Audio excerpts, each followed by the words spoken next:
तो आपके अनुभव में क्या आपके पास वही लोग आते हैं जो परेशान होते हैं, या कुछ ऐसे भी लोग आते हैं कंसल्ट करने जिनको परेशानी कोई नहीं है लेकिन फिर भी कंसल्ट करना चाहते हैं? कि ज्योतिष आचार, विचार और व्यवहार इन तीनों के आधार स्तंभ पर कार्य करती है। एस्ट्रोलॉजी, वास्तु और न्यूमरोलॉजी की, इन तीनों में कॉमन क्या है?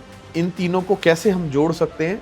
मेन जो प्रॉब्लम है वो है कि पहले न्यूमरोलॉजी का जो कॉन्सेप्ट है वो पंचांग से जोड़ा जाता था, हमारी तिथि से जोड़ा जाता था, लेकिन वर्तमान समय में वो सिर्फ कैलेंडर से जोड़कर प्रेडिक्ट किया। क्या कुंडली का जो मिलन है वो होना चाहिए या नहीं होना चाहिए? जी, जो कुंडली मिलान है वो एक बहुत ही अच्छा इवेंट है वैदिक ज्योतिष का। क्या ये साल में जो युद्ध की परिस्थिति थी वो निकल गई है या आगे भी अभी अशांति बनी रहेगी?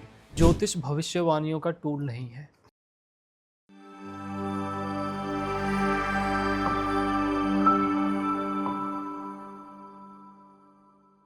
नमस्ते, जय हिंद। मैं हूं आपका दोस्त विक्रांत मक्कड़ और आप देख रहे हैं और सुन रहे हैं आपका favourite podcast show views and news, जहां हम करते हैं ऐसी कन्वर्सेशंस जो करती हैं मैटर। आज हमारे बीच में बहुत ही खास और आपका फेवरेट टॉपिक लेकर के आए हैं हमारे मेहमान श्रीमान वेदांत शर्मा जी, जो पिछले 15 साल से दिल्ली में ज्योतिष को प्रैक्टिस कर रहे हैं, न्यूमरोलॉजिस्ट और वास्तु के भी एक्सपर्ट हैं। उनके बारे में और इस विषय के बारे में ज्यादा जानेंगे वेदांत जी से। वेदांत जी, आपका बहुत बहुत स्वागत है। नमस्कार सर। वेदांत जी, ये जो बात हम ज्योतिष की करते हैं जी आपने कब और कैसे शुरू की? आपको इसका इंटरेस्ट कब आया? सर, ये मैंने सन 2008 से स्टार्ट की थी लघु पाराशरी ज्योतिष शास्त्र के अनुसार, और 2010 में मैं PG DAV College Delhi University से पास आउट हूँ। तो फर्स्ट पोजीशन में मुझे वहाँ एक भगवत गीता जो कि अवार्ड के तौर पे मिली थी, उसी से मेरा जो बेसिक कंसेप्ट है वो स्टार्ट हुआ और आगे होल लाइफ, पूरे जीवन की वो एक जर्नी बनी है। और समय समय के अंतराल में मैंने फिर काफ़ी सारी चीज़ों को इसमें जोड़ा, जिसमें मैंने भृगुनंदी नाड़ी ज्योतिष जो पद्धति है उसको स्टार्ट किया। 2018 में मैंने एस्ट्रो वास्तु के टॉपिक में भी इस वर्किंग को स्टार्ट किया है, और 2022 में मैंने न्यूमरोलॉजी को वैदिक ज्योतिष के सिस्टम में जोड़ा। और ये जो लगभग 15 वर्ष की जर्नी है, इसमें ये सारी पद्धतियाँ एक दूसरे से जुड़कर ही कार्य करती मैंने पाई अपने व्यक्तिगत जीवन में।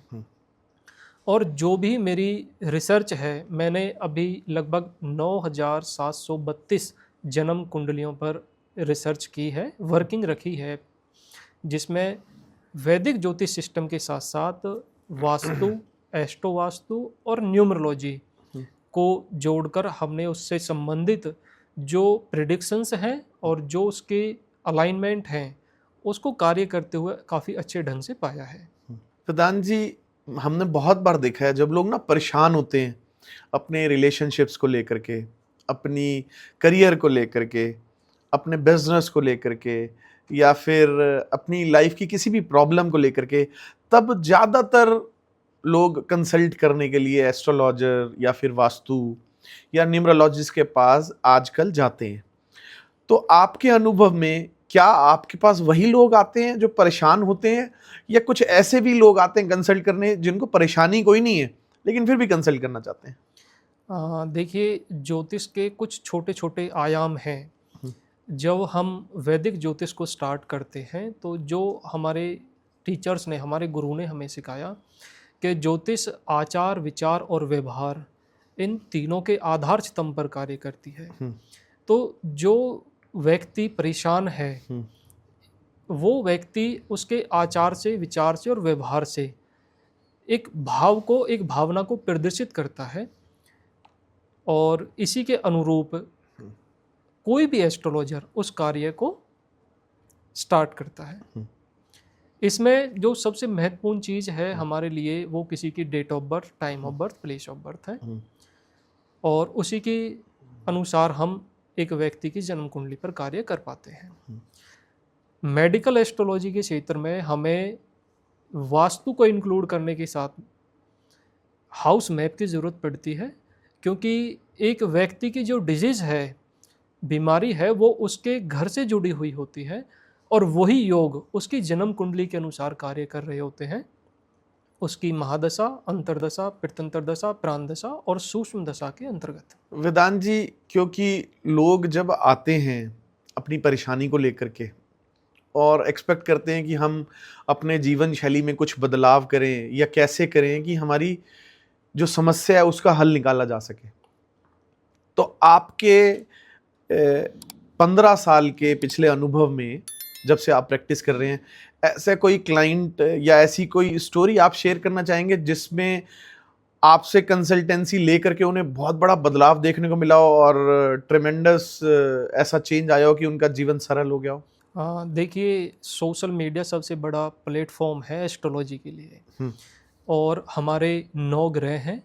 9 ग्रहों में शनि ग्रह, राहु ग्रह, केतु ग्रह ये बहुत ही प्रमुख माने गए हैं और हजारों की संख्या में एस्ट्रोलॉजर्स ने इसके रिगार्डिंग काफ़ी सारे ज्योतिषीय उपाय सोशल मीडिया प्लेटफॉर्म पर प्रदर्शित किए हैं।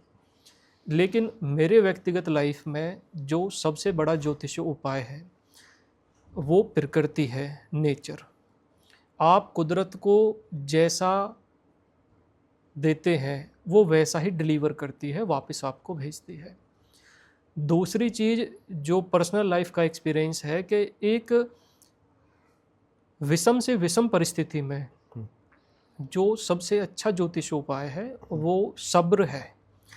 अगर एक व्यक्ति अपनी परिस्थिति के अनुसार जीवन को जीना सीख जाता है तो जो उसकी तकलीफ़ें हैं वो 90% तक कम होना स्टार्ट हो जाती हैं।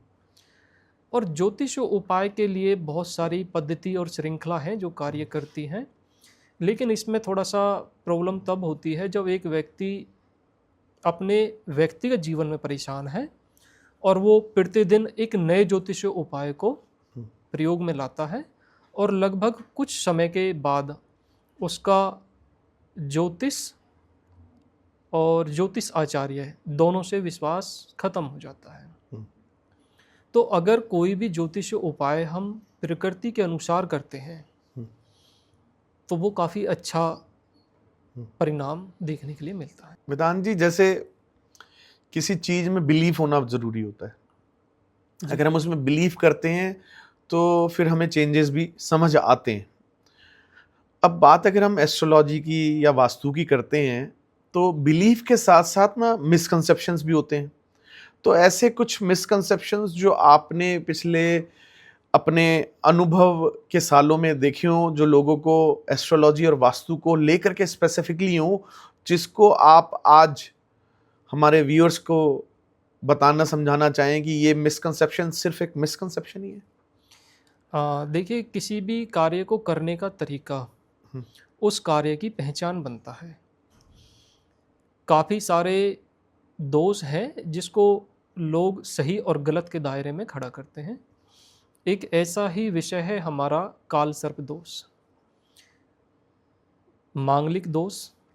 तो जीवन से और हमारी जो मैरिज लाइफ है उससे संबंधित घटना को ये प्रदर्शित करता है। हमारे 12 ज्योतिर्लिंग हैं, 12 हमारी राशि हैं। मेष राशि, सिंह राशि, धनु राशि ये हमारी अग्नि तत्व राशि हैं। वृषभ राशि, कन्या राशि, मकर राशि ये हमारी पृथ्वी तत्व राशि हैं। इसी के अनुसार इन राशियों का जो डोमेन क्षेत्र है वो धर्म, अर्थ, काम, मोक्ष इन त्रिकोणों में जोड़ा गया है। अगर कोई व्यक्ति महाकाल उज्जैन में स्थित हमारा ज्योतिर्लिंग है उससे संबंधित जाप या पूजा वगैरह कराते हैं तो वो 1000% रिजल्ट देखने के लिए मिलता है, लेकिन सभी को नहीं मिलता।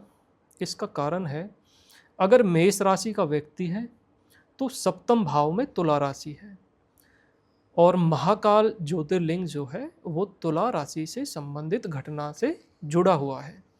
तो अगर ऐसे व्यक्ति को पार्टनरशिप या मैरिज रिलेटिव कोई प्रॉब्लम है तो वो ज्योतिष उपाय उसके लिए कार्य करेगा। वहीं पर अगर हम देखते हैं कि तुला राशि 5th हाउस में है कुंडली के 5वें घर में, वो हमारी ज्ञान को, हमारी शिक्षा को, हमारी संतान को प्रदर्शित करती है। तो जो चाइल्ड बर्थ से संबंधित परेशानियां हैं, उस क्षेत्र में महाकालेश्वर से संबंधित उसके दर्शन, उसकी पूजा कार्य करती है।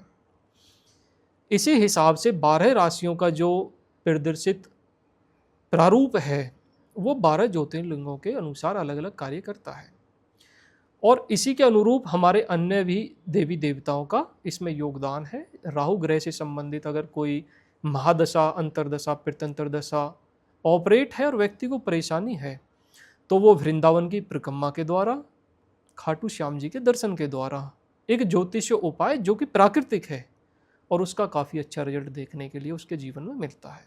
अब इसमें जो मिसकंसेप्शन है उसमें है कि भी सभी लोग खाटू श्याम जा रहे हैं लेकिन उनकी इच्छाएं पूरी नहीं हो रही, और इसका सिर्फ रीज़न यही है कि जिसका राहु जिस राशि में प्लेसमेंट लेके बैठा हुआ है, जिस भाव में स्थापित है, उसी के अनुसार अगर उसकी इच्छा है और वो समय, क्योंकि ज्योतिष का अभिन्न अंग है देश काल परिस्थिति, अगर उसकी एक्टिवेशन है तो उसी रिजल्ट मिलता है। ये चीज़ें समझनी बहुत ही ज़रूरी है। जितना थोड़ा सा मैं जानता हूँ, हो सकता है आप मुझे ठीक भी करें, हमारे पौराणिक काल से एस्ट्रोलॉजी चल रही है जी, जिसमें ग्रहों की दशा और सारी चीज़ें देखी जाती हैं, पंचांग देखे जाते हैं और सारी चीज़ें देखी जाती हैं। उसके कुछ टाइम बाद शायद वास्तु वाली साइंस भी आई, जिसमें सारे ग्रह के जो कोण है वो नापे और देखे जाते हैं। आजकल एक नई चीज़ भी आई है, न्यूमरोलॉजी जिसको कहते हैं, और बहुत सारे लोग अब फटाफट न्यूमरोलॉजिस्ट भी बन रहे हैं, और न्यूमरोलॉजी को 1 से लेके 9 तक नंबर तक डेट ऑफ बर्थ को ऐड करके और नंबर गेम के हिसाब से आदमी समय में अच्छा चल रहा है, बुरा चल रहा है को चलाया जा रहा है जी। लेकिन अगर हम बात करें तीनों की एक साथ, एस्ट्रोलॉजी, वास्तु और न्यूमरोलॉजी की, इन तीनों में कॉमन क्या है, इन तीनों को कैसे हम जोड़ सकते हैं, और ऐसी कौन सी चीज है जो एक्चुअली तीनों में अंतर साबित करती है? जी, देखिए, वैदिक ज्योतिष सिस्टम में वास्तु और अंक शास्त्र, जिसे वर्तमान समय में न्यूमरोलॉजी के नाम से जाना जाता है, इन दोनों ही का महत्वपूर्ण एक योगदान रहा है। अगर कोई हिस्ट्री, इतिहास का विद्यार्थी है तो हड़प्पा सभ्यता, सिंधु सभ्यता, मेसोपोटामिया सभ्यता, ये लगभग 2000, 3000, 5000 वर्ष पुरानी हमारी सभ्यताएं हैं। वहाँ पे भी वास्तु का जो प्रारूप है, उनका जो डिज़ाइन है वो प्रदर्शित होता है। तो ऐसा नहीं है कि वास्तु वर्तमान समय में कहीं से प्रकट हुई है या किसी ने इसको अप्लाई किया है।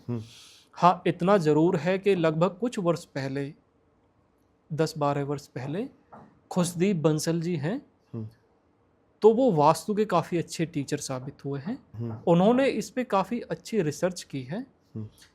10 दिशाओं, 16 डायरेक्शन जो जोन्स हैं, उनके रिगार्डिंग उन्होंने काफ़ी अच्छा लोगों को ज्ञान प्रदान किया है, और वो चीज़ें काफ़ी अच्छे ढंग से कार्य भी कर रही हैं।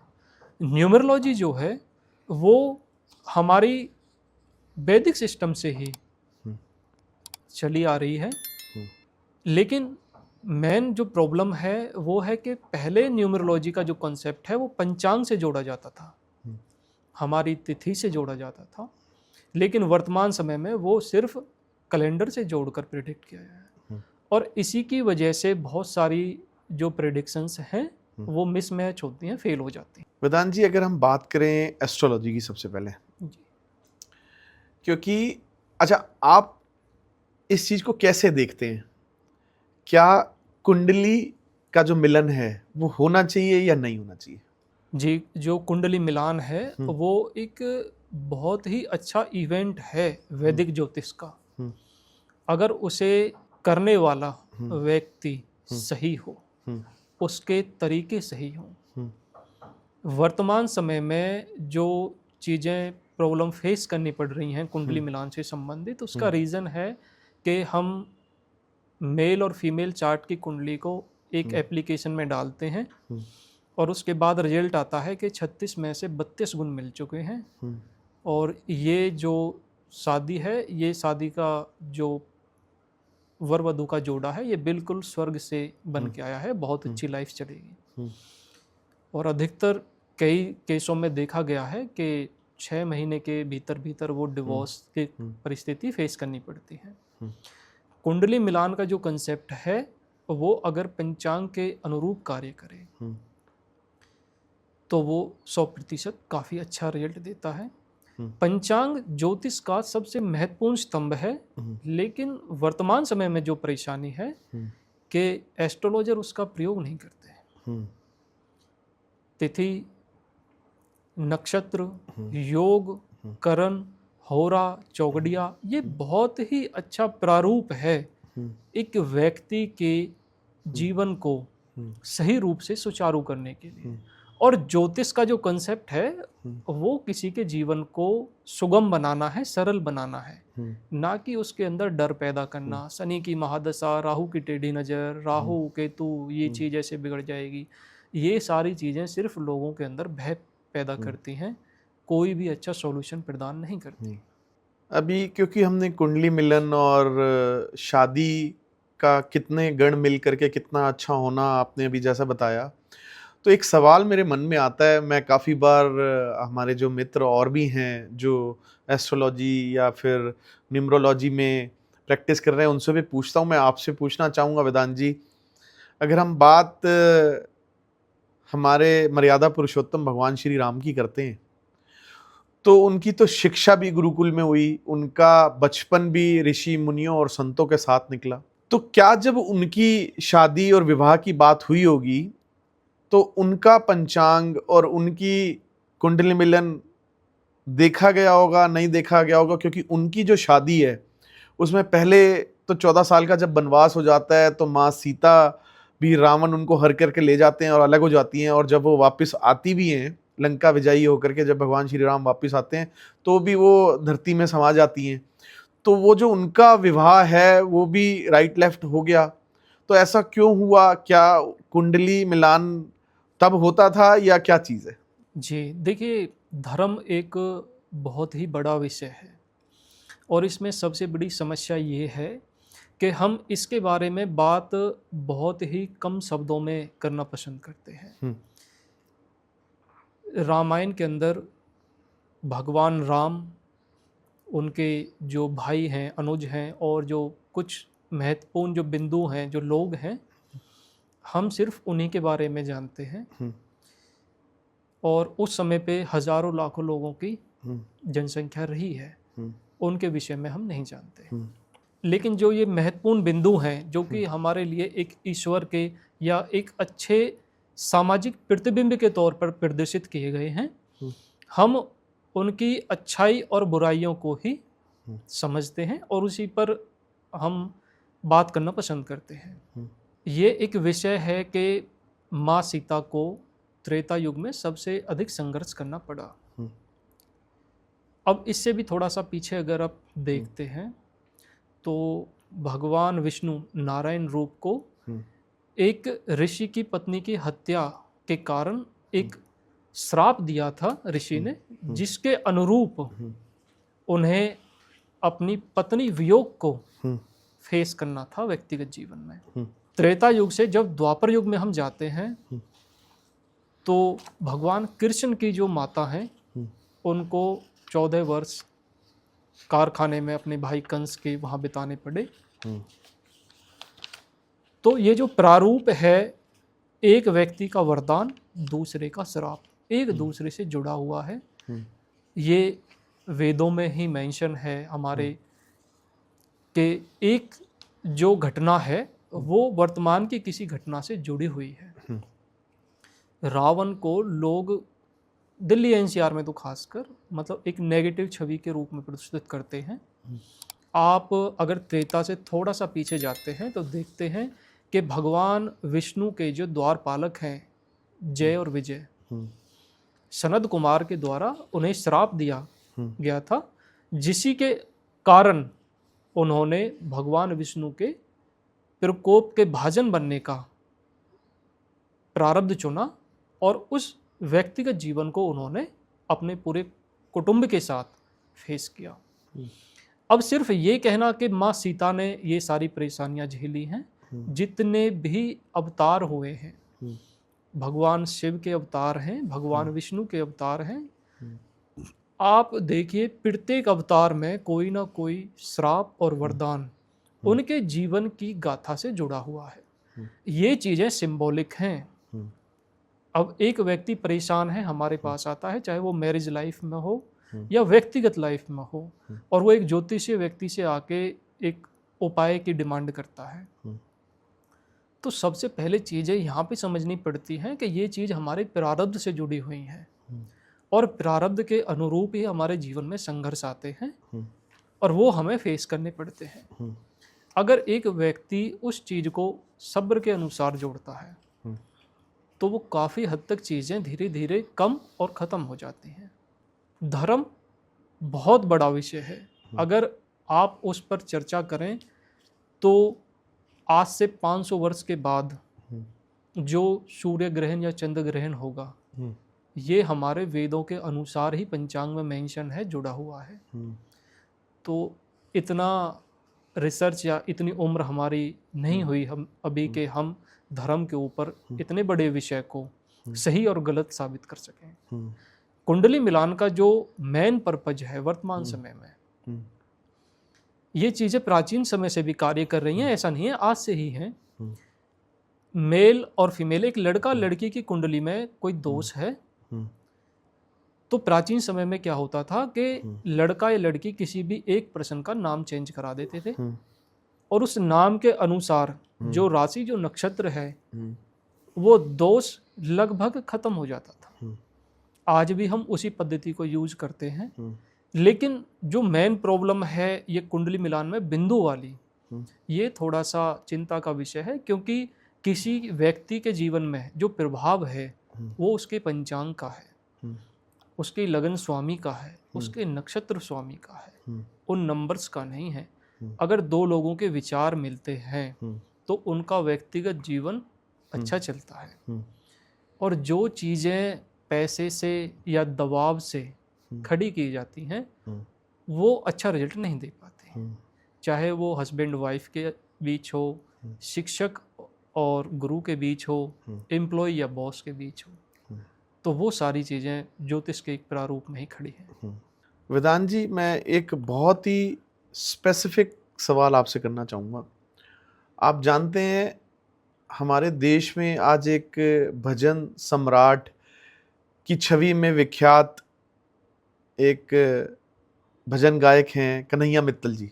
वो जहाँ पर भी भजन संध्या करते हैं तो उस भजन संध्या में ना एक वाक्य ज़रूर आता है शुरू होने के 15-20 मिनट में ही, कि वो ये ज़रूर बोलते हैं, मैं सबसे आग्रह करना चाहूँगा कि आप अपने इष्ट जो भी जिसके जो भी इष्ट हैं उसकी पूजा करें, जो परिवार के इष्ट हैं अपनी कुल देवी की पूजा करें। ये देखेंगे तो अगर आपके माता पिता नहीं हैं, आपके पिताजी नहीं हैं और आप मंदिर जाते हैं, अपने धर्म के अच्छे काम कर रहे हैं, तो वो देख करके खुश होंगे, और देख करके खुश होंगे, उन्हें अच्छा लगेगा मेरा पुत्र अच्छे काम कर रहा है तो सब कुछ अच्छा होगा।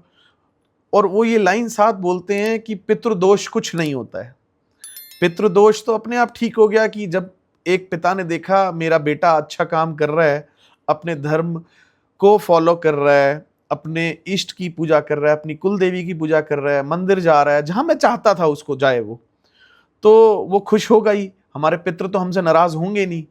आपका एक ज्योतिष प्रैक्टिशनर अगर आप हैं तो मैं आपसे पूछना चाहूंगा, पितृदोष होता है, नहीं होता है, क्या होता है? और कन्हैया मित्तल जी अगर ऐसा कहते हैं तो आप क्या कहना चाहेंगे? देखिए, मेरी जो ज्योतिष में महत्वपूर्ण रिसर्च स्टार्ट हुई है वो भगवत गीता से हुई है। जैसा मैंने बताया आपको, जो मुझे कॉलेज से प्राप्त हुई, मैंने उसे लगभग 23 बार रीड किया और वहाँ पर देवगण, पितृगण, मनुष्यगण, इन तीनों ही वाक्यों का वर्णन है।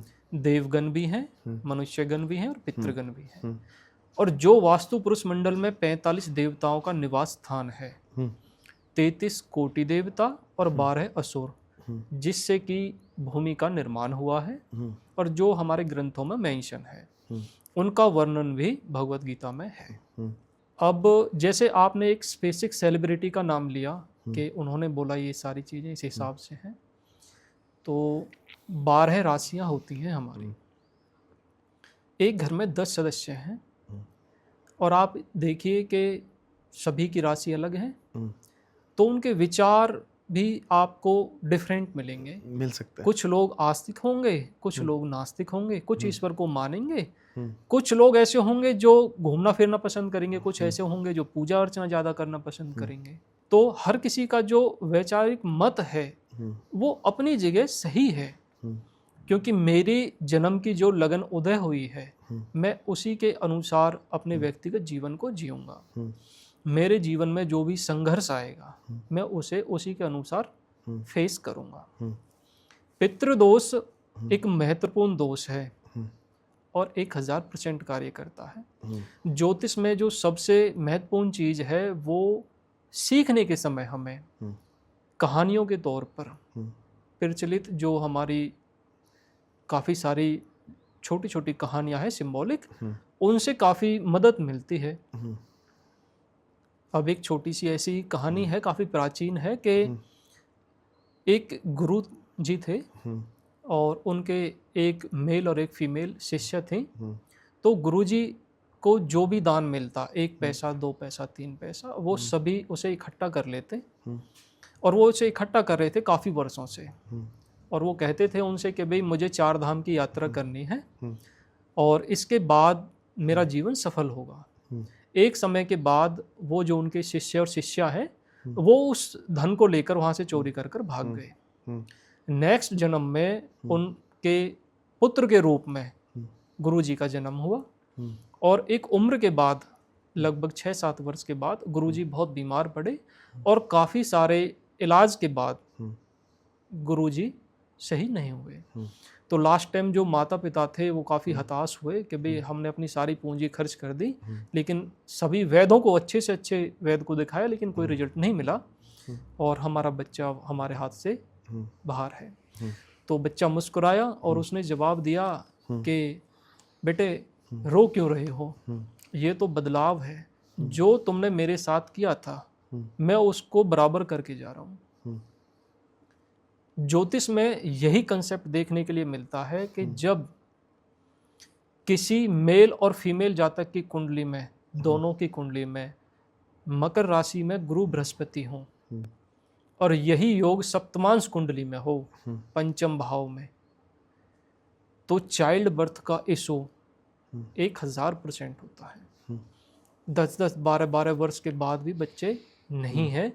और मेल चाइल्ड के केस में खासकर होता है कि व्यक्ति उसका सुख पाना बहुत ही डिफ़िकल्ट हो जाता है। लेकिन इसका एक बहुत अच्छा प्रारूप भी है। ये सिर्फ एक जो कहानी है यहाँ पे ख़त्म नहीं होती। उन्होंने फिर उनसे माफ़ी मांगी, भाई गलती हुई हमसे, तो उन्होंने बोला कि भाई इसका मतलब क्या समाधान है। तो उन्होंने बोला कि जो भी धर्म कर्म के कार्य हैं, गौशाला है, कुआं है या फिर राहगीरों की जो भी सेवा है, आप इसको कीजिए और एक समय के बाद तुम्हें एक अच्छी संतान प्राप्त होगी।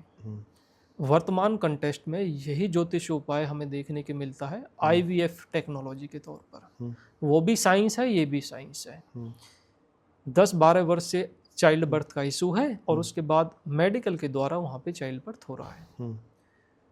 तो ज्योतिष के कंसेप्ट में जो पितृदोष वाला इवेंट है, देखिए पितृदोष का मतलब ये नहीं है कि एक व्यक्ति आज के टाइम में कोई, मतलब कि ये रेयर चीज़ है सुनने के लिए मिले कि कोई व्यक्ति दैविक भौतिक लेवल पर डोनेशन नहीं करता।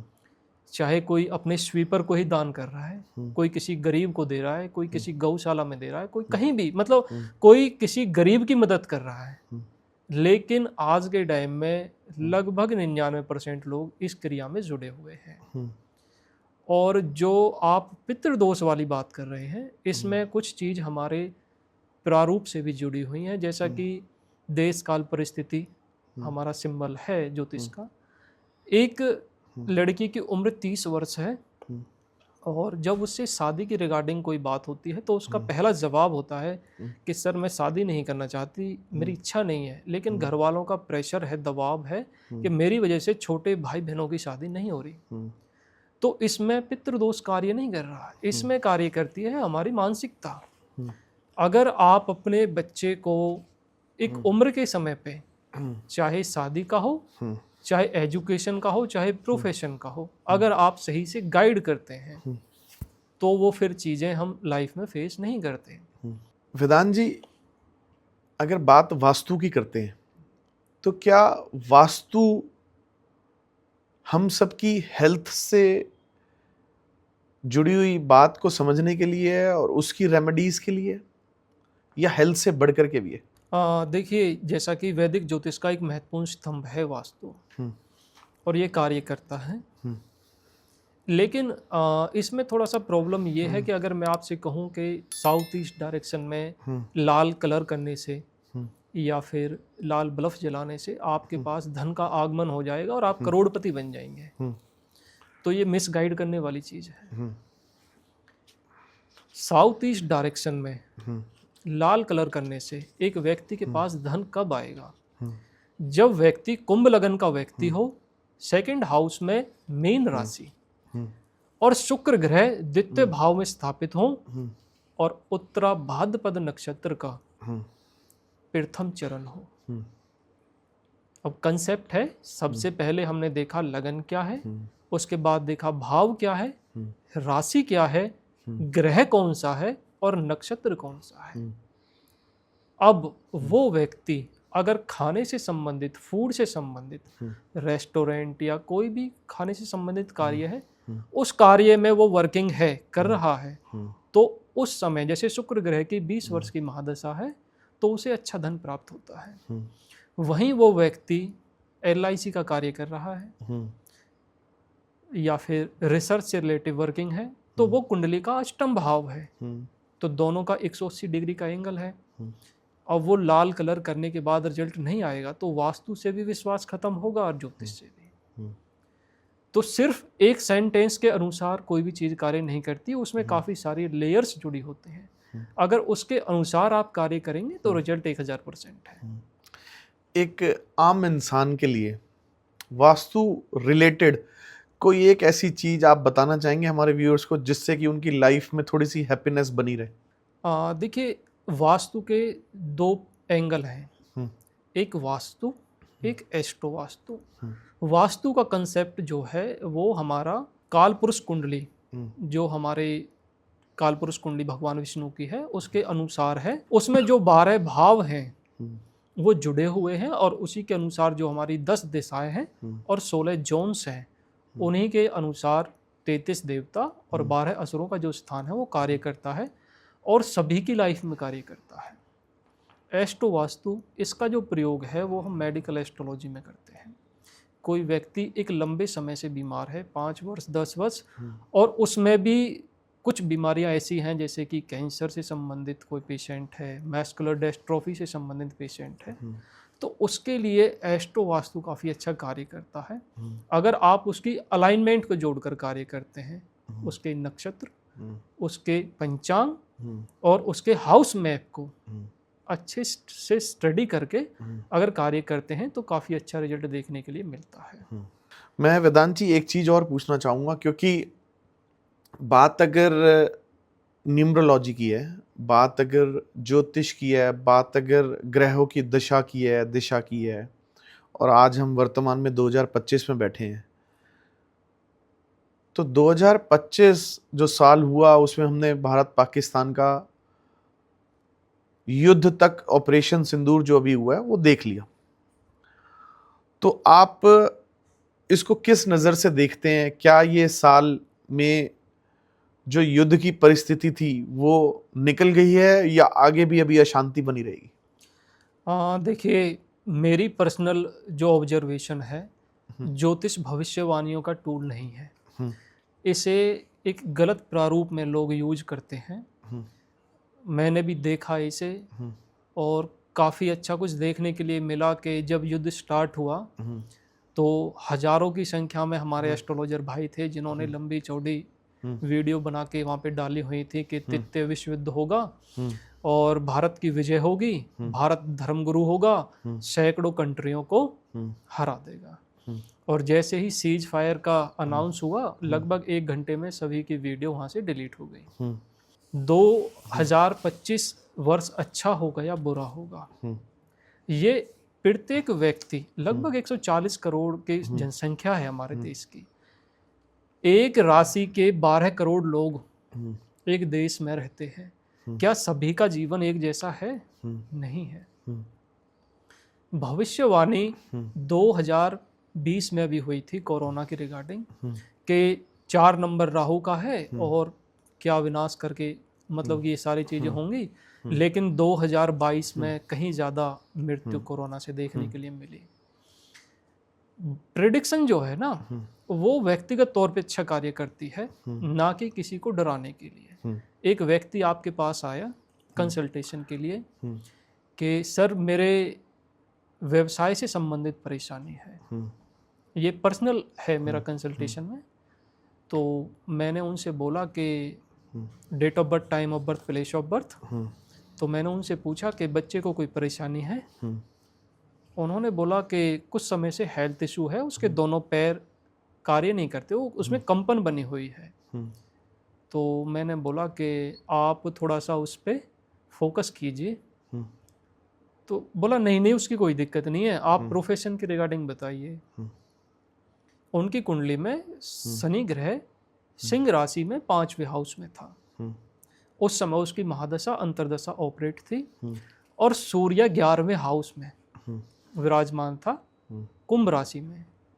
तो मैंने फिर से रिपीट किया कि सर व्यवसाय ठीक हो जाएगा, थोड़ा सा वेट कीजिए 6-7 महीने, आप बच्चे पे फोकस कीजिए, थोड़ा सा जो परेशानी है आप उसे दिखाइए। तो मैं डायरेक्टली तो उनसे कह नहीं सकता था कि भाई आप उसकी डेट ऑफ बर्थ दीजिए, सोचेंगे कि भाई प्रोफेशनल पैसे वगैरह की रिगार्डिंग या कोई और कंसर्न है जिससे ये मांग रहे हैं। तो उन्होंने बोला ठीक है, मतलब इसी हिसाब से वो बात को इग्नोर करके वहाँ से चले गए। 1 वीक के बाद उनका कॉल आया।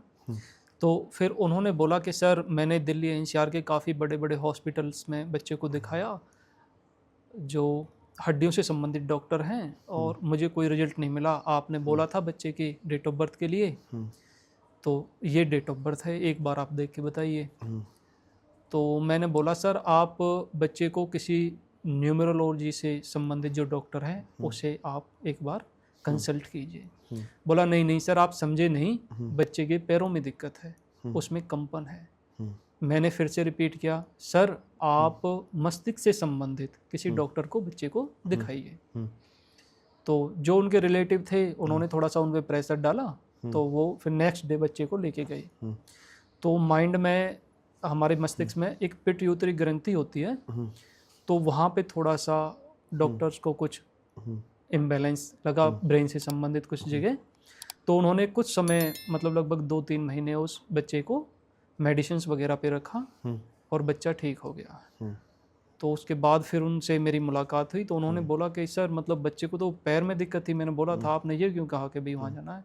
मैंने कि सर आपकी जो डेट ऑफ बर्थ थी उसमें सैटर्न 5th हाउस में था, महादशा अंतरदशा में ऑपरेट था, और सूर्य जो कि फर्स्ट मेल चाइल्ड का कारक है, उस पर एस्पेक्ट था, दृष्टि थी। इसलिए मैंने बोला कि सैटर्न जो कि 5th हाउस से जब हम लगन कुंडली बनाते हैं बच्चे की, तो लगन में है और सैटर्न ऑपरेट है, तो वो ब्लॉकेज का कारक है। मतलब आप देखिए मेडिकल एस्ट्रोलॉजी में जितने भी लकवे से संबंधित जो पेशेंट हैं 1000% वहाँ पे सैटर्न की प्रोमिनेंट मिलती है हमें। वो राशि के अनुसार जिस भाव में स्थापित हैं, सेम इफेक्ट वो घर के वास्तु में भी प्रदर्शित करते हैं। और जो उनका नाम है, जो नाम के अक्षर हैं, अल्फ़ाबेट हैं, वो न्यूमरोलॉजी से जुड़े हुए होते हैं। तो तीनों चीज़ें जुड़ के जब हम किसी भी प्रेडिक्शन को जोड़ते हैं, उसको एम्पलीफाई करते हैं, तो उसका रिजल्ट देखने के लिए हमें मिलता है। मैं एक सवाल और पूछना चाहूँगा वेदांत जी, क्योंकि मैं आपकी इस बात से एग्री करता हूँ। एस्ट्रोलॉजी किसी का फ्यूचर आंकना नहीं है, मैं आपकी इस बात से एग्री करता हूँ। लेकिन फिर भी आज हम देश में देखें, कुछ महीनों से चर्चा चल रही है, जो देश की ना सही पूरी दुनिया की सबसे बड़ी राजनीतिक दल है जो भारतीय जनता पार्टी, उसके अध्यक्ष के बारे में। और जहाँ तक हम संघ की अगर बात करें तो उसका भी विचार विमर्श लिया जाता है इसमें। लेकिन अभी तक भारतीय जनता पार्टी और संघ की सहमति नहीं बन पाई कि अध्यक्ष पद किसको दिया जाए। तो आप क्योंकि भारतीय जनता पार्टी के काफ़ी सारे लोगों से जुड़े भी हैं और कंसल्टेंसी देते भी हैं, ये आपकी क्रेडिबिलिटी है। लेकिन मेरा सवाल आपसे ये है कि आपके अपने ऑब्जर्वेशन में कोई 1, 2, 3 नाम आपके समझ में आते हैं जो बहुत ही जल्द भारतीय जनता पार्टी के अध्यक्ष के पद पे हो सकते हैं, नियुक्त किए जा सकते हैं? जी, ये थोड़ा-सा पॉलिटिकल विषय हो जाएगा तो चलिए कोई बात नहीं, लेकिन फिर भी मैं आपसे जानना ये चाहूँगा कि क्या किसी भी व्यक्ति का किसी पद पे नियुक्त होना, ये उसकी एस्ट्रोलॉजी, वास्तु और न्यूमरोलॉजी से जाना समझा जा सकता है? देखिए, जब देश के प्रधानमंत्री, गृह मंत्री, आप किसी का भी उदाहरण लीजिए, हम्म, जब उनका जन्म हुआ हम्म, उस समय पे और भी लोगों का जन्म हुआ उसी देश काल परिस्थिति में, हम्म, तो वहाँ पे उनका लगन भी एक जैसा ही है, नक्षत्र और राशि वगैरह सारी सेम है। हम्म, एक व्यक्तिगत जीवन में हम्म, एस्ट्रोलॉजी का जो योगदान है हम्म, वो कार्य करता है 9 ग्रह से संबंधित जो उनकी दशा हम्म, और उससे जुड़ा हुआ नक्षत्र। हम्म, आज अगर हम ज्योतिष से संबंधित कार्य को कर रहे हैं हम्म, तो हमारे समय पे भी काफ़ी सारे लोगों की बर्थ हुई, हम्म, और एस्ट्रोलॉजी जो है वो कुंडली का अष्टम भाव 8वें घर से संबंधित है। रिसर्च के रिगार्डिंग कुंडली के 12 भाव हैं, उससे संबंधित कोई भी व्यक्ति ज्योतिष कर सकता है, कोई स्पेसिफिक नहीं है। लेकिन अगर रिसर्च की बात की जाए तो कुंडली का जो अष्टम भाव है वो उसे जोड़ता है। लेकिन वहीं पर अष्टम भाव के काफ़ी सारे एट्रीब्यूट्स भी हैं। आप अगर मैकेनिकल से संबंधित जुड़कर कार्य कर रहे हैं, किसी पेट्रोल डीजल खनन से संबंधित कार्य कर रहे हैं, सोना चांदी से रिलेटिव है, आप LIC एजेंट का कार्य कर रहे हैं, आप एक दार्शनिक के तौर पर कार्य कर रहे हैं, ये भी 8वें भाव के कार्य हैं। वो व्यक्ति उन कार्यों से जुड़े हुए हैं। तो एक व्यक्ति अगर पॉलिटिक्स में आया है तो उसका 10th हाउस एक्टिवेट है, तो इसका सिर्फ ये मतलब नहीं है कि अदर्स का नहीं है जो उस समय पर जन्म हुआ है। आप अपने कार्य क्षेत्र में कितनी ईमानदारी से कार्य करते हैं वो आपकी सफलता को इंगित करता है। तो अगर आज एक व्यक्ति इतने अच्छे पद पे है तो उसमें उसकी मेहनत, उसकी लगन ये कार्य कर रही हैं। बनने के लिए तो कोई भी IAS IPS या किसी भी अच्छी डेजिग्नेशन पर पहुंच सकता है, पॉलिटिशियंस बन सकता है, लेकिन उसके लिए काफ़ी सारा संघर्ष फेस करना पड़ता है, बहुत मेहनत करनी पड़ती है। राशि लगन सभी की सेम है। एक व्यक्ति जो कि संघर्ष से भागकर दूर खड़ा हो जाता है, एक व्यक्ति उस संघर्ष को जीता है अपने व्यक्तिगत जीवन में, यही उसकी सफलता का मेन कारक है।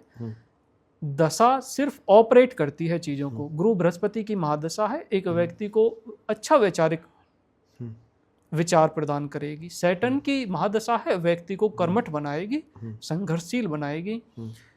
वैदिक ज्योतिष में और लाल किताब ज्योतिष में एक कंसेप्ट है कि अगर किसी की लगन कुंडली में शनि ग्रह विराजमान है तो ऐसा व्यक्ति अपनी प्रोफेशनल लाइफ में सक्सेस नहीं होता। लेकिन इसे वर्तमान कंटेस्ट में आप देखिए कि एक व्यक्ति जो कि 12 घंटे कार्य करता है 300 रुपये कमाता है, एक व्यक्ति सॉफ्टवेयर इंजीनियर है वो 30 मिनट कार्य करता है और 3000 रुपये कमाता है। Saturn first house smart work को इंडिकेट करता है। तो जो ग्रहों की अलाइनमेंट है हमारे नक्षत्र से वो उसी के अनुसार जोड़कर अगर कार्य करती है तो सफलता काफ़ी अच्छी है। हमारे जो नक्षत्र हैं, मेष राशि अश्विनी नक्षत्र, सिंह राशि मघा नक्षत्र, धनु राशि मूल नक्षत्र, केतु से संबंधित हमारे तीनों नक्षत्र हैं। अब एक व्यक्ति के व्यक्तिगत जीवन में जो त्याग की भावना है, जो लेट गो की भावना है, वो उसकी लगन कुंडली से और उसके नक्षत्र की अलाइनमेंट से जुड़कर उसके व्यक्तिगत परिवेश को दर्शाती है कि इसका रुझान किस वर्किंग की, किस कार्य के प्रति ज़्यादा रहेगा। मैं वेदांत जी एक बात और जानना चाहूँगा आपसे, क्योंकि विवाह किसी की भी ज़िंदगी का एक बहुत बड़ा पड़ाव होता है। अगर हम देखें कि किसी ने अपनी कुंडली मिलान कराया और उस कुंडली मिलान के बाद उन्होंने वो शादी की। उसके बाद किसी भी कारण से अगर उनकी शादी टूट जाती है, डिवोर्स हो जाता है, और फिर से जब घर परिवार में एक बार फिर से शादी की बात होती है, वो फिर कुंडली मिलान की एक बार बात करते हैं। और ऐसा तो हमने कई बार देखा है कि फिर ज़्यादा करते हैं कि एक बार जो हो गया कोई बात नहीं, लेकिन सोच समझ के करते हैं। क्या ये वक्त के साथ चीज़ बदलती है, या फिर अगर हम किसी का एक बार या दो बार डिवोर्स हो गया तो फिर भी कुंडली मिलान को कर रहे हैं, इसका कोई औचित्य नहीं है? देखिए, फिर वहाँ पे ज्योतिष की ज़रूरत नहीं है, वहाँ पे वैचारिक सोच की ज़रूरत है। क्योंकि कुंडली मिलान जो है ना, वो आप एक बार फर्स्ट टाइम ही मैचिंग में यूज करते हैं। अगर आप 2 बार डिवोर्स या 3 बार डिवोर्स होने के बाद फोर्थ में शादी कर रहे हैं, तो फिर वहाँ पे मतलब ज्योतिष को ब्लेम करना गलत है। कुछ ना कुछ कमी अपने अंदर है, उन्हें सही करने की ज़रूरत है। एक चीज़ और मैं पूछना चाहूँगा, क्योंकि विवाह आजकल लेट होते हैं, तो विवाह के लेट होने का कारण क्या हमारा मानना, हम कब अपने माइंड को प्रिपेयर कर रहे हैं वही है, या फिर वास्तु दोष भी इसमें कहीं ना कहीं अपनी भूमिका अदा करता है? और अगर करता है तो वो दोष की रेमेडी आप क्या समझाना चाहेंगे? जी, देखिए, विवाह से संबंधित जो कंसल्टेशंस हैं या जो हमारी वर्किंग है, इसमें भृगुनंदी नाड़ी ज्योतिष के जो कंसेप्ट हैं, राहु सिद्धांत, केतु सिद्धांत। राहु सिद्धांत में गुरु बृहस्पति और शनि ग्रह की जो प्रोग्रेशन है, वो एक विवाह के समय को दर्शाती है कि इस महीने में शादी हो जाएगी, इस वर्ष में शादी हो जाएगी। वहीं केतु सिद्धांत की जब हम बात करते हैं तो शुक्र ग्रह और मंगल ग्रह, इन दोनों की जो एक्टिवेशन है वो रेक्टिफाई करती है कि इस समय शादी का योग बना हुआ है। और इन दोनों सिद्धांतों में जो सबसे महत्वपूर्ण अंग है वो है विवाह सहम बिंदु की एक्टिवेशन। कुल हमारे 60 विवाह मतलब सहम बिंदु हैं, जैसे विवाह सहम बिंदु है, लाभ सहम बिंदु है, व्यापार सहम बिंदु है, मृत्यु सहम बिंदु है, कोई भी दुर्घटना से संबंधित सहम बिंदु है। तो कोई भी जो घटना है उसका जो रिजल्ट हमें देखने के लिए मिलता है वो ग्रह उसके गोचर से, उसकी दशा से जुड़कर ही प्रदर्शित होता है। और जो लेट कंसेप्ट का जो आपका क्वेश्चन है, ये हमारे एक सामाजिक परिदृश्य से जुड़कर कार्य करता है। एक टाइम ड्यूरेशन है जहाँ व्यक्ति अपने कैरियर को ज़्यादा प्रेफरेंस करता है, ज़्यादा उसे महत्व देता है। और कई बार चीज़ें देखने के लिए मिलती हैं कि कैरियर में सफलता नहीं मिलती, तो दोनों ही तरीके से व्यक्ति को लाइफ में फेलियर्स फेस करने पड़ते हैं। और इसमें दोष वाला जो कंसेप्ट है वो बहुत ही रेयर है। देखिए, ज्योतिष में 2 चीज़ें बहुत महत्वपूर्ण हैं। सबसे पहले आपको अपनी सही जन्म समय का पता होना, आपकी date of birth, time of birth, place of birth. अधिकतर प्रॉब्लम्स फेस करने के लिए मिलती हैं, और ये काफ़ी बार होता है कि 1 मिनट, 2 मिनट, 3 मिनट के अंतराल में लगन कुंडली बदल जाती है। और व्यक्ति की कुंडली में लगन बदलने से काफ़ी सारे जो योग बने हुए हैं, अच्छे योग बने हुए हैं, वो हट जाते हैं। और जो नेगेटिव बने हुए हैं वो माइंड में पूरा प्रभाव डालते हैं कि ये सारी चीज़ें हैं, मंगल दोष है, ये सारी इस हिसाब से हैं। तो इसमें सबसे ज़रूरी जो चीज़ है वो बर्थ टाइम रेक्टिफिकेशन है, जन्म शुद्धिकरण। जब आपके पास एक अच्छी accurate date of birth, time of birth, place of birth है, तो आप उस पर काफ़ी अच्छा कार्य कर पाते हैं। दूसरा इसका महत्वपूर्ण जो स्तंभ है वो पंचांग है। किसी भी व्यक्तिगत जीवन के लिए पंचांग एक ज्योतिष का प्रारूप है। बिना किसी की जन्म तिथि, नक्षत्र, योग, करण, वार, इनके आकलन के बिना आप अगर किसी को कोई ज्योतिषीय उपाय दे रहे हैं या कोई भी भविष्यवाणी कर रहे हैं तो वो कभी भी फलीभूत नहीं होते।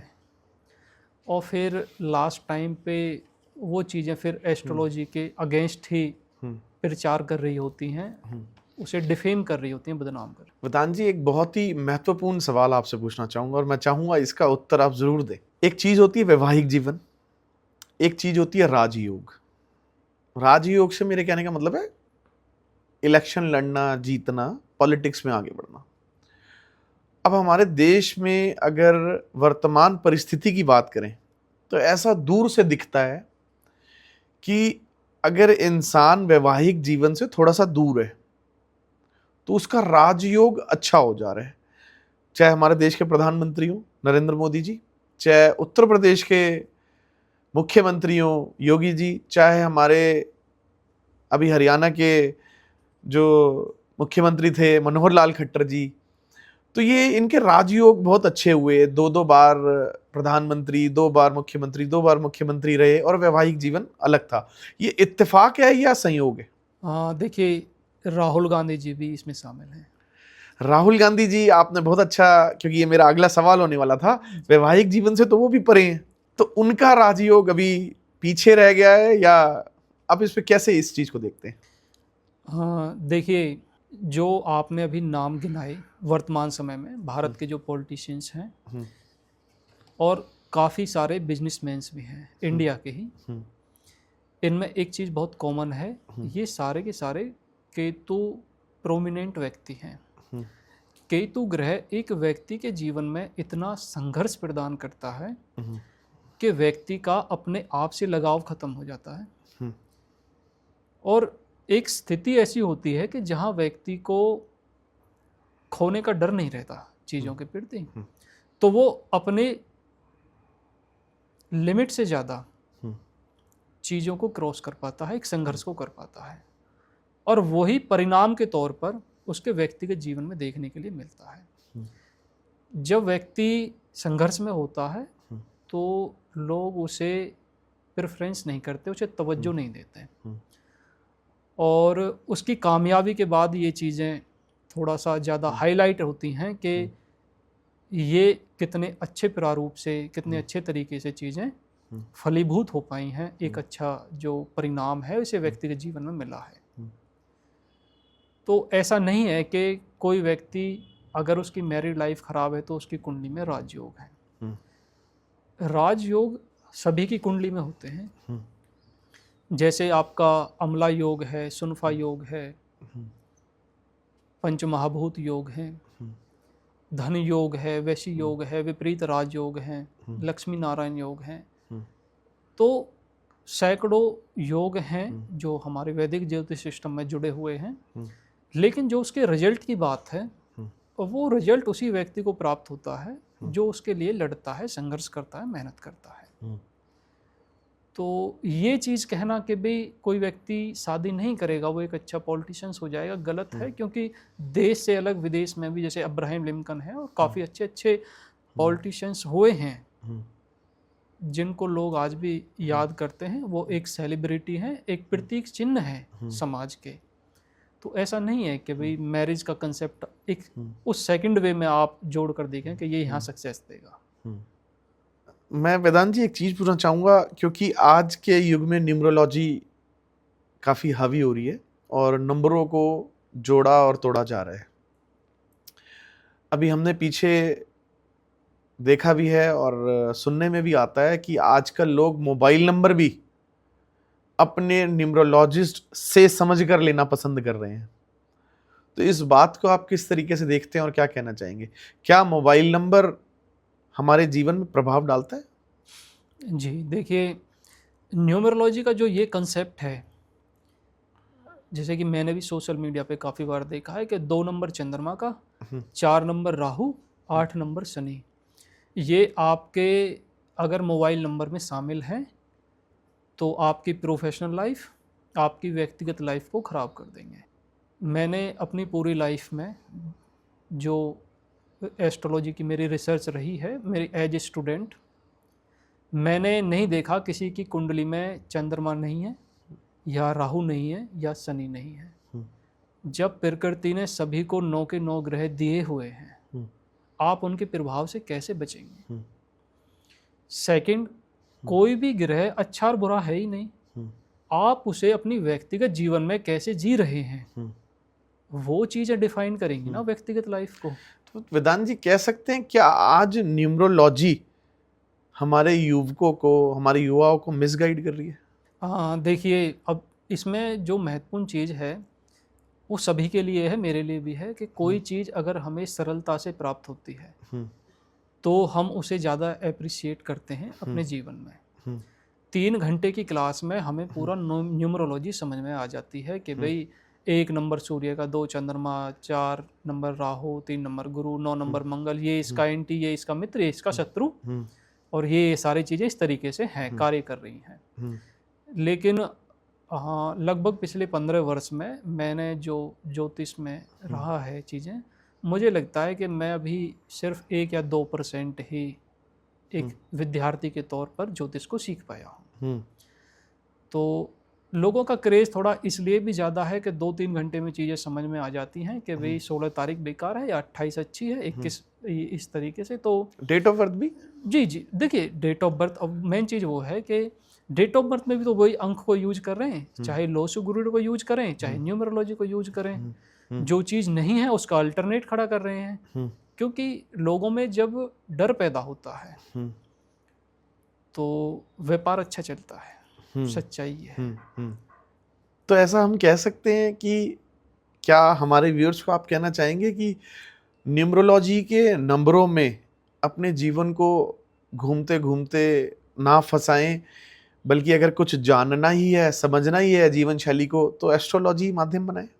देखिए, जिनके घर में आप खुद भी न्यूमरोलॉजिस्ट हैं। जी, जिनके घर में लगभग सन 1980 से पहले के जो बर्थ के पीपल्स हैं, मेल या फीमेल, उस समय जो उनका नामकरण है वो उनके आसपास के किसी साधु या संत के द्वारा किया गया है, क्योंकि उस समय वो ज्योतिष वगैरह का इतना नहीं रहता था। वो आते थे, कोई भी बच्चे का नाम उन्होंने सजेस्ट कर देते थे, बच्चे का ये नाम आप रख दीजिए।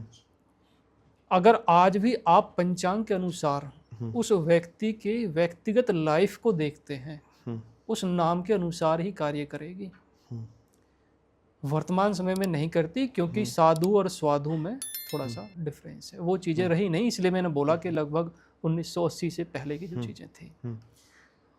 न्यूमरोलॉजी, वास्तु, एस्ट्रोलॉजी किसी के जीवन को सरल बनाने के लिए है, ना कि उसे कॉम्प्लिकेटेड बनाने के लिए।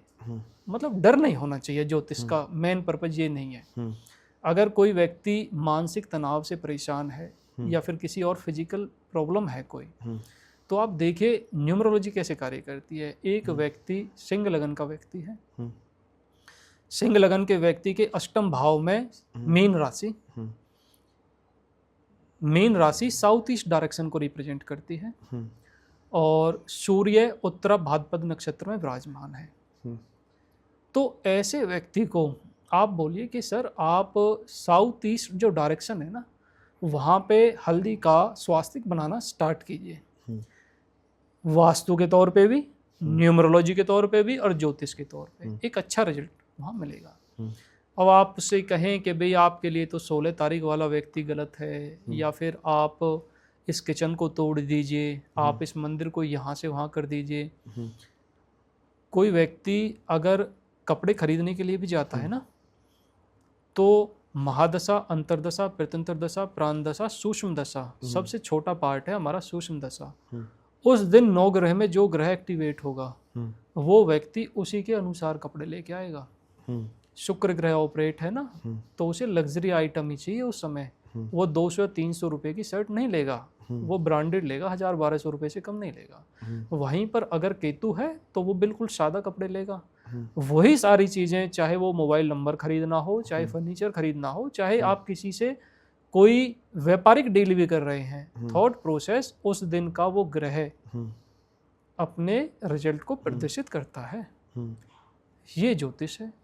एक आखिरी सवाल जो न्यूमरोलॉजी और एस्ट्रोलॉजी के अंतर को ज़्यादा अच्छे से समझने के लिए मैं आपसे पूछना चाहूँगा, वो ये, क्या न्यूमरोलॉजी एस्ट्रोलॉजी की पूरक है, या फिर न्यूमरोलॉजी को अगर अकेले देखा पड़ा जाए तो अपने आप में वो इनकम्प्लीट है? जी देखिए, न्यूमरोलॉजी के अभी हमने 2-3 एग्जाम्पल्स लिए थे। इसमें एक विवाह से रिलेटिव था कि बच्चे का नाम चेंज हो गया। सेकंड था कि भी हमने जो ये हाउस है इसकी एक्टिवेशन क्या है। न्यूमरोलॉजी जो वैदिक ज्योतिष सिस्टम है उसमें 3 प्रारूपों पे कार्य करती है। सबसे पहला होता है हमारा जन्म नक्षत्र। जब एक व्यक्ति का जन्म होता है, चंद्रमा जिस राशि और जिस नक्षत्र में विराजमान है और उस नक्षत्र के जिस चरण में विराजमान है, उसके अनुसार उसकी मानसिक स्थिति देखी गई है। एक व्यक्ति का जो डॉक्यूमेंटेशन नाम है, जो उसके आधार कार्ड, पैन कार्ड या फिर अकाउंट्स वगैरह में जो हमारी मार्कशीट वगैरह में होता है, वो उसके परिवेश को दर्शाता है, उसके समाज को दर्शाता है। सूर्य कुंडली जो है वो व्यक्ति के सोल पर्पज को दर्शाती है। एक व्यक्ति बाहर से क्या है ये चीज़ महत्वपूर्ण नहीं है, वो अंदर से क्या है ये चीज़ ज़्यादा महत्व रखती है। तो न्यूमरोलॉजी को कैलेंडर से नहीं जोड़ना चाहिए, पंचांग से जोड़कर आप उसके काफ़ी अच्छे रिजल्ट ले सकते हैं। मतलब अगर खाली हम डेट्स और नंबर्स की बात कर रहे हैं तो इनकम्प्लीट है, पंचांग को बीच में ला रहे हैं, राशियां भी उसमें समझ रहे हैं, तो कहीं एक कंप्लीट स्टडी बनती है। जी, वो जब तीनों चीज़ें आपस में जुड़ जाती हैं ना, तब वो कंप्लीट होती हैं और रिजल्ट फिर उसी के अनुसार हमें मिलता है। एक वेदांत जी, और मैं चीज आपसे पूछना चाहूंगा, आज हमने देखा है लोग नाम बदल रहे हैं किसी से कंसल्ट करके या कैसे भी इस बात को समझ के कि कुछ नाम में ऐसे चेंज हो जाता है, आई है तो डबल ई लगा देते हैं। तो ये नाम बदलना भी क्या हमारी किस्मत बदलता है? जी, देखिए मैंने लगभग 8 से 9 महीने एस्ट्रो सेज एप्लीकेशन पे वर्क किया और मतलब कि वो काफ़ी फेमस सेलिब्रिटी हैं स्पोर्ट्स से रिलेटिव, वो उनके स्पॉन्सर भी रहे हैं, काफ़ी प्रचार किया है। और गुड़गांव में उनकी एक अपनी काफ़ी शानदार कोठी है और ये लगभग 2023 की कंसल्टेशन है मेरे एक परिचित शास्त्री के रिगार्डिंग। तो उन्होंने बोला कि सर वो हैं भाई साहब हमारे, और पिछले 3 वर्ष से वो उस मकान को, कोठी को सेल करने की सोच रहे हैं। ना तो वहाँ पे कोई रेंट के लिए तैयार होता है, 2-3 महीने में भाग जाता है, ना वो बिच रही है। तो मैंने उनसे बोला कि यार ये जिस एप्लीकेशन पे कार्य कर रहे हैं इसमें तो कम से कम 10,000 एस्ट्रोलॉजर हैं और ये तो लोगों को बताते हैं कि भाई मैंने करोड़ों अरबों इतने रुपए कमा लिए, मेरा ये स्टेटस हो गया, मैंने स्पोर्ट्स में ये चीज़ें कर दी, मेरे नाम से भविष्यवाणी कर दी गई थी, ये चीज़ें रही हैं। मैं इनके फिर इनका भी नहीं सेल आउट हो रहा। बोला आप उस चीज़ को छोड़िए, आप ये देखिए हो सकता है नहीं हो सकता। मैं इनके जी मैं करा तो दूंगा लेकिन उसके लिए हाउस मैप की ज़रूरत पड़ेगी घर के नक्शे के लिए। तो लास्ट टाइम फिर वो 2024 में हमने उसका करा दिया था, वास्तु वगैरह सारी चीज़ें। अब मेन चीज़ क्या हो रही है कि काफ़ी बड़े बड़े जो सेलिब्रिटी हैं ना, उनकी अपनी व्यक्तिगत लाइफ ख़राब है और वो ये प्रचार कर रहे हैं कि जी मेरे नाम में एस जुड़ जाने से ये चीज़ अच्छी होगी, बी जुड़ जाने से ये चीज़ अच्छी होगी, और बहुत बड़े प्लेटफॉर्म पे कर रहे हैं। तो लोग इस चीज़ को ज़्यादा एक्सेप्टेबल करते हैं और ये चीज़ें देखने के लिए भी मिलती हैं कि मेरे पर्सनल क्लाइंट हैं, उन्होंने काफ़ी अच्छे एस्ट्रोलॉजर हैं इंडिया के और उनकी 51,000 रुपये फीस है। उन्होंने अपने नाम में आई अल्फ़ाबेट को इंक्लूड कराया। तो AEIOU ये हमारे सन से रिलेटिव वोवल्स हैं, उस ग्रह को जोड़ते हैं। उनकी कुंडली में वो मीन लगन के व्यक्ति हैं और 3rd हाउस में टॉरस साइन विषम में सूर्य, बुध और केतु की युति बनी हुई है। जिस समय उन्होंने ये नाम चेंज कराया था उस समय उन पे 7 लाख रुपए कर्ज था और लगभग 4 वर्ष पहले जब मेरी उनसे बात हुई थी उस समय उन पे 94 लाख रुपए कर्ज था। तो उन्होंने बताया कि भाई इस हिसाब से मैंने काफ़ी जगह कंसल्टेशन ली हुई है। तो जब उन्होंने नाम मुझे अपना मेल किया था तो मैंने देखा कि इसमें डबल आई क्यों है। तो उन्होंने बताया कि भाई मैंने वो सेलिब्रिटी हैं हमारे काफ़ी अच्छे न्यूमरोलॉजिस्ट, मैंने उनसे कंसल्ट की थी। तो उन्होंने कहा कि आप ये चीज़ करिए, आपके व्यक्तिगत जीवन में बदलाव होगा। देखिए न्यूमरोलॉजी ने काम क्यों नहीं किया, गलत क्यों हुआ, ऐसा नहीं है काम नहीं करते न्यूमरोलॉजी, गलत क्यों हुआ ये महत्वपूर्ण है। जिस व्यक्ति की बुध व्यापार के कारक है और केतु ग्रह के साथ विराजमान है, आपने उस व्यक्ति के सूर्य को डबल कर दिया।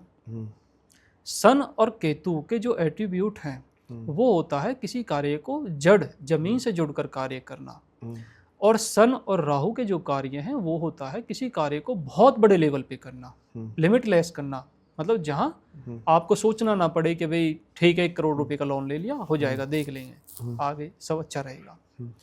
तो उस व्यक्ति को सैटर्न केतु वाले को सैटर्न राहु में परिवर्तित करने की कोशिश की, तो बैकफायर इस चीज से हुआ। आप जब अपने नाम के अल्फाबेट को चेंज कर रहे हैं, आप ये देखिए कि नक्षत्र कौन सा है, उसका साउंड क्या है। कई बार क्या होता है कि वो साउंड हमारे 7th हाउस का कारक है। हो सकता है कि आपकी प्रोफेशनल लाइफ अच्छी हो जाए लेकिन मैरिड लाइफ खत्म ही हो जाए। 5th हाउस से नेगेटिव हो गया, बच्चों से संबंधित बार बार हॉस्पिटलाइज हो रहे हैं। तो सिर्फ अल्फाबेट नहीं जोड़ना चाहिए। और ये चीज़ें काफ़ी चलती हैं कि भाई गुप्ता जी में डबल पी कर दिया या डबल टी कर दिया, इस हिसाब से लोग काफ़ी सारी चीज़ें कर रहे हैं। इसके मिस एडवांटेज ज़्यादा है अगर आप बिना नॉलेज के कर। आपसे बहुत सारी चीज़ें सीखने को मिली। मैं ज़रूर चाहूँगा कि एक आखिरी सवाल आपसे हम आज का पॉडकास्ट ख़त्म करेंगे। आपके हिसाब से सबसे ज़्यादा गलत समझे जाने वाली राशि कौन सी है? जी, ऐसी कोई भी राशि नहीं है। 12 जो राशि हैं वो सभी महत्वपूर्ण हैं। 9 जो ग्रह हैं वो सभी महत्वपूर्ण हैं। 27 जो नक्षत्र हैं वो सभी महत्वपूर्ण हैं। हम अपने व्यक्तिगत जीवन में किसी भी घटना से जब जुड़ते हैं तो उसमें महादशा का जो ग्रह है और उसका जो नक्षत्र है उसका संबंध जुड़ा हुआ है। आप कैसे कह सकते हैं कि मेष राशि का व्यक्ति कोई राजा नहीं बना, या फिर कोई व्यक्ति जज नहीं बना, या कोई व्यक्ति पॉलिटिशियंस नहीं बना? तो ये एक मतलब कि जो ना मिसगाइड करने वाली चीज़ें हैं कि कोई राशि खराब है या कोई ग्रह खराब है। कोई व्यक्ति करोड़पति बनेगा राहु ग्रह की वजह से, कोई व्यक्ति अरबपति बनेगा शनि ग्रह की वजह से, कोई व्यक्ति खरबपति बनेगा केतु ग्रह की वजह से। और जितने भी ऑल ओवर वर्ल्ड में पॉलिटिशियंस हैं या बिजनेसमैन हैं, सक्सेसफुल लोगों की कुंडली में आप चेक कर लीजिए। और जबकि एस्ट्रोलॉजी में सबसे ज़्यादा इन्हीं 3 ग्रहों से लोगों को डराया जाता है। शनि राहु केतु खराब, शनि राहु केतु खराब, ये पूजा कराइए, ये सारी चीज़ें इस हिसाब से करिए। तो मिसगाइड और जो भय वाली चीज़ें हैं वो थोड़ा सा ज्योतिष को डिस्टर्ब करती हैं। नहीं, बहुत अच्छी चीज़ें हैं व्यक्तिगत लाइफ को सही करने के लिए। और इतना अच्छा रिजल्ट है कि मेडिकल एस्ट्रोलॉजी में भी और पर्सनल लाइफ में भी। मतलब देखिए, वास्तु में आपने पूछा कि भी क्या उपाय कार्य करेगा। मेरी पर्सनल एडवाइस है कि भी आप सफाई रखिए घर में, सबसे अच्छा वास्तु उपाय है। ज्योतिष की बात करते हैं, सबसे अच्छी रेमेडी क्या रहेगी? आप प्रकृति से जुड़ के रहिए।